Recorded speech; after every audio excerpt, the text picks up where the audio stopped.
Tiada yang sungguh punya sebuah ruang antar alam.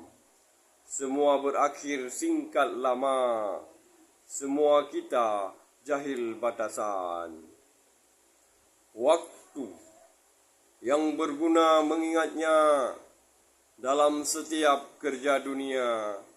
Yang dirizainya niat untuknya isi timbangan dosa pahala.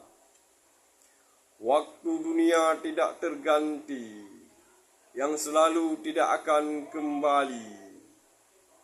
Sisa waktu kini kita isi dengan amal yang dia rizai.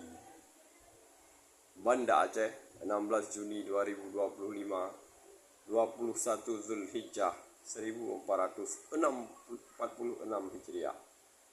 Taib Lohangin, Muhammad Taib bin Sulaiman.